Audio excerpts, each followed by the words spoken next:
Alrighty guys, welcome back to another Crossout video. So today we actually have some news, or more relevant news.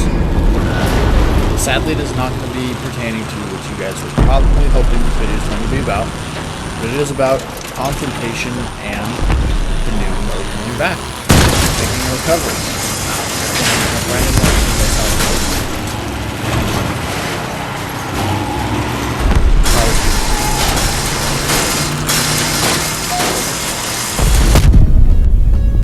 They just no good no more. At least that's how it feels, especially when you fight like hovers. You just like run into them and they bounce straight off. Anyhow, back to what I was saying. So, we do have some news. I think it's pretty exciting. However, some of you may not find it exciting. This is going to be in collab. I think I'm just going to do one video, but this is involving the Confrontation. So Confrontation is now getting some changes. As you guys all know, it did get some changes, but changes to the clan confrontation mode schedule. So, says hello. Throughout the previous week, we've been evaluating how new confrontation schedules affects the world of the Wasteland. As your questions and suggestions about it, we are pleased to announce that we are changing the default schedule of this mode. Now it will be available for 1 hour every 2 hours, regardless of whether it overlaps with the clan or not, which is pretty cool, because a lot of people were asking about that, you know, because when clan wars would go on, there was no confrontation. And some clans obviously aren't, you know, they don't want to compete in clans and get sweat on. And I totally don't blame them, because that's what clan wars is, pretty much. And then also more news on confrontation here. So we got the calculation of the confrontation rating. So this kind of goes through and explains to you what gets you score, what doesn't get you score, and what hurts you. It goes through and kind of just labels everything out. It's really cool. So we'll start here. So there have been a lot of new elements out of the game lately. One of them is the confrontation rating system, or more or less arena mode with a actual earn rate. Of course, such an important innovation could go unnoticed, and you have often asked us how exactly the rating is calculated. Why does the best battle get less rating than a mediocre one? We have received lots of questions like this in the comments on our special media platforms. Today we'd like to clarify these discussions. To put it simply, the rating is calculated as your combat effectiveness per minute. But in order to understand all these details, let's take a look at this formula. So, I don't know if this is different from before or if this is new, but this tells you, obviously, that it is your performance per minute. So if you camp in the back of the map the entire battle and try to heather people, or, you know, you just don't want to fight and you want to let your teammates hold out, you're probably going to have the lowest score, even if you do the most damage, regardless.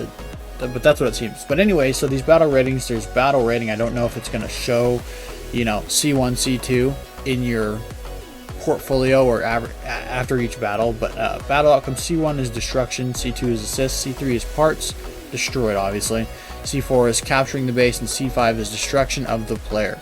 C5 is probably the one you don't want, because I'm assuming that's either you or possibly the other teammate or enemy.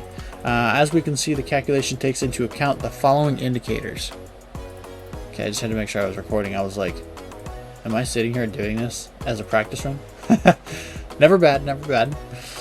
The outcome of the battle: victory or defeat. So amount of enemies you destroyed. So these, I'm assuming, are all, they all fall into the C1, 2, 3, 4, 5. Number of times you assisted on destruction, number of parts you destroyed on enemy vehicles, amount of captured bases, amount of times your car was destroyed, time of battle in minutes. So I'm assuming within 50 meters of an enemy, or 60 or 100 meters of an enemy is what they're counting in battle. These indicators, oh, okay, you can just make that disappear. Cool. These indicators have their own weight, which is reflected by the C1, 2, 3, 4, 5 coefficients. Note that the last one is negative, thus the player's destruction reduces the rating received for the battle. The coefficient values are individual for each mode: missions, confrontation, and clan wars. So I guess these coefficients are affected in clan wars.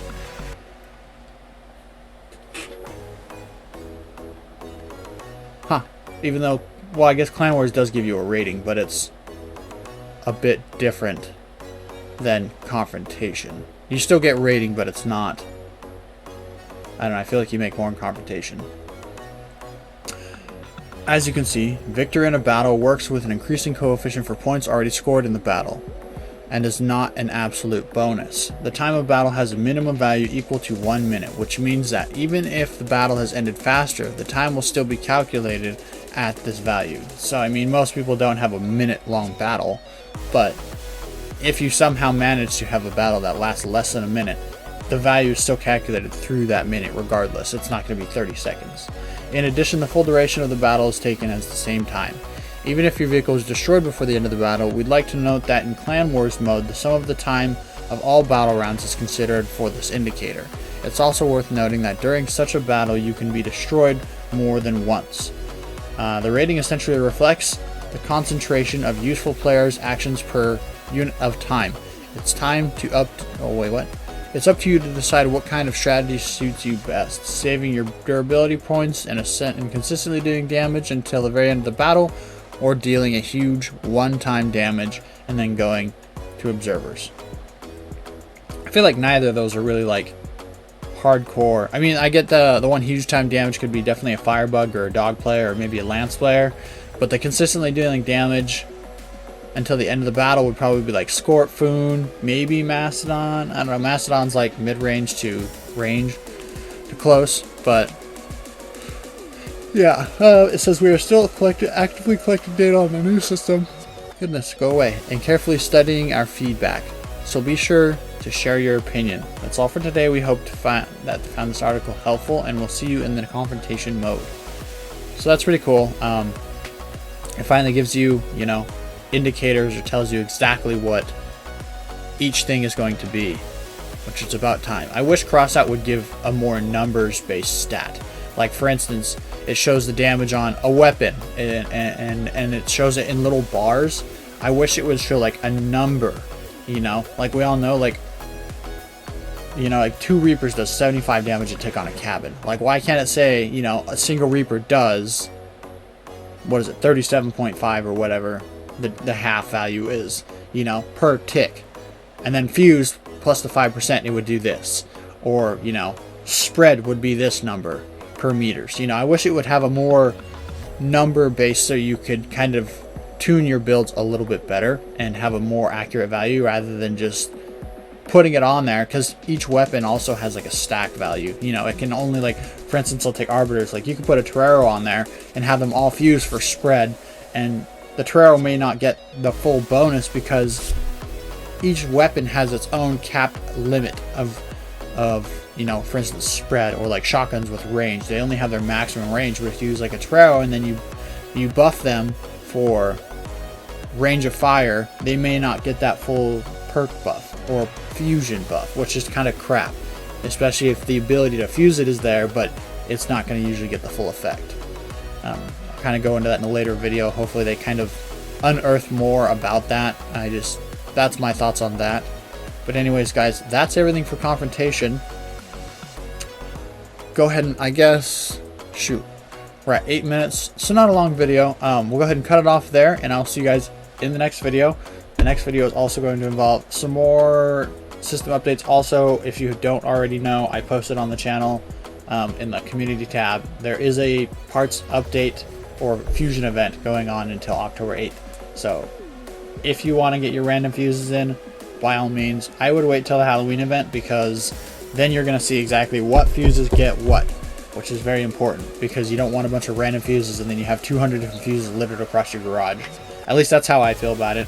I don't like random fuses. When I was a noob player, I didn't mind it because I was like, oh cool, now I have fused parts. But I definitely implore you to wait for the Halloween and Christmas event, because they're so close together that you can get some very good fusions out of these events. And I know that a lot of the Halloween fusions, at least for relics, are kind of supposedly like god tier, at least for cannons, because their mass, reload time, and shell velocity, which I don't think is god tier, but they are good fusions, and they're the same fusion, so you're not going to have 2 different fusions on 2 to 3 to 4 different weapons possibly.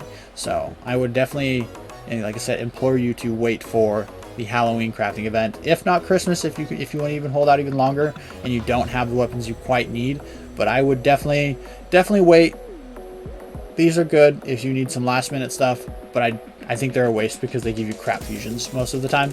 So anyhow, I'm gonna stop there because I will keep ranting about Crossout and Gaijin, and you guys all have a good morning, because it's still morning for me, wherever you may be. Have a good day, guys. I'll see you in the next video.